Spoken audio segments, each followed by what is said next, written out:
Hello everyone, welcome to you all on this YouTube channel. तो इस channel में हम लोग क्या देख रहे हैं, इस कोर्स के अंदर हम लोग देख रहे हैं कि एसएपी एबअप को बिगिनिंग लेवल से एडवांस लेवल तक हम लोग कैसे ले जा सकते हैं। ठीक है ना। ये हम लोग बेसिक लेवल से स्टार्ट कर रहे हैं। कोर्स के अंदर की बेसिक हमने क्या किए, बहुत सारे क्वेश्चन इससे पहले भी सॉल्व कर चुके हैं। इन टेबल के फॉर्मेट में, कोडिंग प्रोग्राम के फॉर्मेट में हमने देख चुके हैं। ठीक है। तो इसको देखने के बाद अभी हम लोग क्या करेंगे, इस कोर्स को हम लोग स्टार्ट करेंगे और आज का जो टॉपिक है उसको हम लोग डिस्कस करेंगे। ठीक है। तो this is all about me. मेरे बारे में छोटा स्मॉल इंट्रोडक्शन है। Myself Samar, I am working as a web developer. तो ये यहाँ पर देखने को मिल जाएगा। ठीक है। तो आज की क्लास में हम लोग मेनली फोकस करेंगे कि हम लोग कैसे एक ऐप एंड स्ट्रक्चर को क्रिएट करेंगे एक स्टैंडर्ड टेबल के अंदर। फॉर एग्जाम्पल, आपके पास एक टेबल है जो है VBA के KN1 एक टेबल है। तो उसको हम लोग कैसे जो है उसी टेबल के अंदर हम लोग एक एपन स्ट्रक्चर क्रिएट करेंगे, जिसके जरिए से हम लोग क्या देख सकते हैं कि उस स्ट्रक्चर को यूज़ करके हम लोग का जो कस्टमाइज स्ट्रक्चर को यूज़ करके अपना जो रिक्वायरमेंट है उसको हम लोग कैसे फुलफिल करेंगे। उस चीज़ को हम लोग अभी आज की क्लास के में कंटिन्यू करेंगे। एपन स्ट्रक्चर करने के लिए आपको क्या करना पड़ेगा, आपको जो है हम लोग कहाँ जाएंगे, इसके एपन स्ट्रक्चर करने के लिए हम लोग पहले एसएपी स्क्रीन के अंदर जाएंगे। वहाँ पर जाने के बाद पहला जो टिकट हम लोग देंगे दैट इज SC11 हम लोग टिकट देंगे। उसके बाद हम लोग पहला जो टेबल का नाम दैट इज VBA के, हम लोग क्या करेंगे, VBA के टेबल के अंदर ही हम लोग एपन स्ट्रक्चर को क्रिएट करेंगे। ठीक है। चलिए, उसके बाद एपन स्ट्रक्चर जो कीवर्ड है इसके अंदर हम लोग अभी क्या है क्लिक करेंगे तो यहाँ पर बहुत सारे आपको बटन दिखने को मिल जाएगा। पहला डिस्प्ले है, उसके बाद सॉर्टिंग कर सकते हो आप, फाइंड कर सकते हो। ठीक है ना। उसके बाद फिल्टरिंग भी आप कर सकते हो। ठीक, इसी तरीके से यहाँ पर बहुत सारे जेड जो है आपका प्रोग्राम आपको यहाँ पर देखने को मिल जाएगा। जो जेड स्ट्रक्चर जो ऑलरेडी बनाया हुआ है वो आपको यहाँ पर सैंपल के रूप में देखने को मिल जाएगा। ठीक है। यहाँ पर जेड स्ट्रक्चर के अंदर जैसे क्या है, जेड पैकिंग है आपको देखने को मिल जाएगा, ZZTERE है। ठीक है। तो ये सारे जो स्ट्रक्चर है जो ऑलरेडी हम लोग क्या किया VBA के टेबल के अंदर, इससे पहले वाले जो यूजर्स थे, जो डेवलपर थे, उन्होंने इसी टेबल के अंदर ऑलरेडी ये सब क्रिएट कर चुके हैं। समझ में आ रहा है? यहाँ तक किसी को कोई डाउट है? ठीक है। तो हम लोग क्या करेंगे, टेबल के अगर हम लोग नीचे के पार्ट में जाते हैं तो यहाँ पर भी आप लोग क्या है बहुत सारा एपन स्ट्रक्चर देखने को मिल जाएगा। जैसे कि ये एक है ZZRSTR जेड पैकिंग। ठीक है। ये एपन स्ट्रक्चर इसी फॉर्म में हम लोग आप लोग यहाँ पर नीचे नीचे VBA के टेबल के अंदर आपको दिखने को मिल जाएगा। ठीक है। तो VBA के टेबल मेनली सेल्स डॉक्यूमेंट जो हेड डाटा है उसके लिए है। तो अभी हम लोग क्या करेंगे, अपना जो स्ट्रक्चर है उसको हम लोग क्रिएट करेंगे। ठीक है। पहले हम लोग एपन स्ट्रक्चर बटन में क्लिक करेंगे, फिर हम लोग क्रिएट बटन पे क्लिक करेंगे, फिर अपना जो एपन स्ट्रक्चर का नाम है वो हम लोग देंगे। एपन स्ट्रक्चर का नाम कैसे स्टार्ट होता है, जेड और वाई से स्टार्ट होता है। नाम क्या हम लोग देंगे, जेड नेट प्राइस अंडरस्कोर हम लोग क्या देंगे, डिटेल्स अपना देंगे। ठीक है। तो ये हो गया अपना स्ट्रक्चर का नाम। ठीक है। उसके बाद हम लोग एंटर प्रेस करेंगे तो अपना यहाँ पर क्या स्क्रीन खुल गया। ठीक। पहला जो चीज़ हम लोग देंगे दैट इज हम लोग उसका शॉर्ट डिस्क्रिप्शन देंगे कि हम लोग ये जो स्ट्रक्चर है ये क्यों बना रहे हैं। तो शॉर्ट डिस्क्रिप्शन देने में हम लोग क्या दे रहे हैं, फॉर नेट प्राइसिंग इशूज। ठीक है। यहाँ तो कोई किसी को कोई डाउट, कोई दिक्कत है? कोई दिक्कत है तो बताइए। ठीक। तो पहला जो कंपोनेंट हम लोग लेंगे कि हम लोग कौन सा कंपोनेंट इस स्ट्रक्चर के अंदर यूज करेंगे। ठीक है। उसके लिए हम लोग क्या कर सकते हैं, SC11 में जाएंगे, VBA के लिए बना रहे हैं तो VBA के अंदर कौन सा फील्ड हम लोग लेंगे उसको हम लोग यहाँ से उठा सकते हैं। ठीक है। पहला फील्ड हम लोग उठाएंगे कौन सा, वेबलेन। वेबलेन मतलब सेल्स डॉक्यूमेंट नंबर के हम लोग वहाँ पर लेके जाएंगे और उसी के रिस्पेक्ट में हम लोग क्या कर सकते हैं, स्ट्रक्चर को बनाएंगे। ठीक है।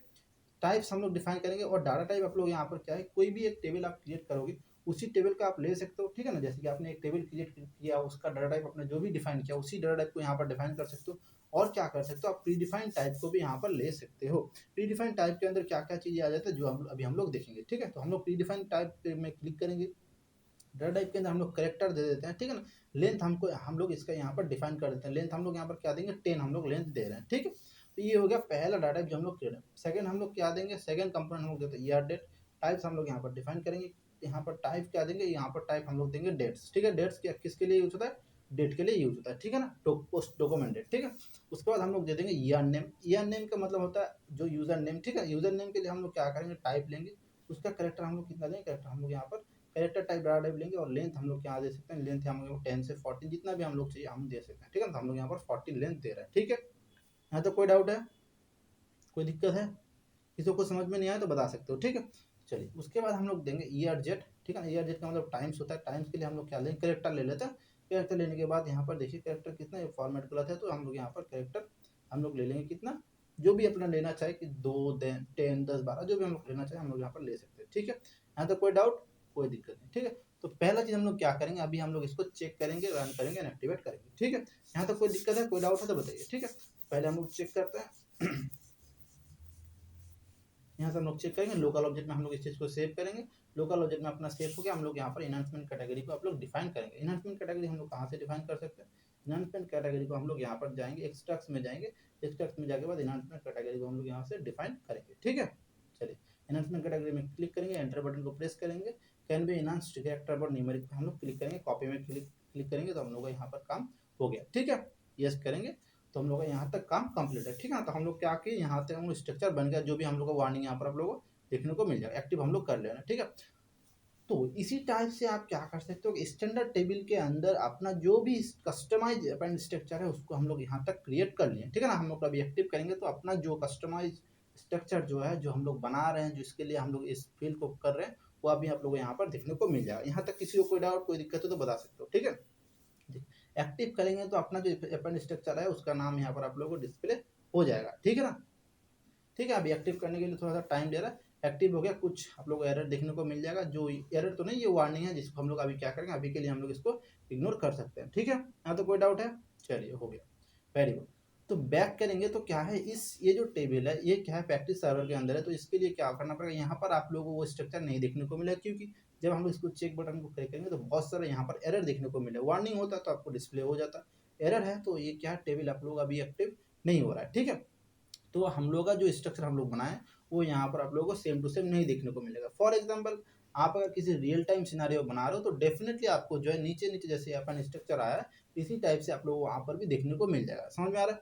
हाँ, तो कोई डाउट है? क्योंकि ये प्रैक्टिस सर्वर है, इसके अंदर बहुत सारा error already pre defined error है, जो हम लोग अभी उसको नहीं देखते हैं, उसको हम लोग इग्नोर करेंगे तो आप लोग यहाँ पर वो डिस्प्ले नहीं होगा। लेकिन आप जब रियल टाइम में करेंगे, इसी प्रोसीजर को फॉलो करेंगे तो आपका एपन स्ट्रक्चर यहाँ पर आप लोगों को देखने को मिल जाएगा। ठीक है ना, चेक करेंगे तो हम लोग यहाँ पर एरर देखने को मिल जाएगा। कोई डाउट है यहाँ तक? ठीक है, अगर हम लोग क्या करते हैं, एक्टिव करने की कोशिश करेंगे तो फिर भी यहाँ पर हम लोग कुछ इशू देखने को मिलेगा। ठीक है, वेरी गुड, यहाँ तक किसी को कोई डाउट नहीं आना चाहिए। ठीक है ना, तो हम लोग क्या करेंगे, अपन स्ट्रक्चर के अंदर हम लोग अगर जाते हैं तो हम लोग यहाँ पर स्ट्रक्चर तो यहाँ पर फाइंड नहीं होगा, लेकिन अपन स्ट्रक्चर के अंदर अगर जाएंगे तो हम लोग का स्ट्रक्चर वहाँ पर आप लोगों को देखने को मिल जाएगा। ठीक है, चलिए अपन स्ट्रक्चर में हम लोग क्रिएट करेंगे तो अपना जो स्ट्रक्चर हम लोग क्रिएट किए थे, जेट नेट प्राइस डिटेल्स, वो आप लोग यहाँ पर देखने को मिल जाएगा। कोई डाउट यहाँ तक? यहाँ तक किसी को कोई डाउट, कोई दिक्कत?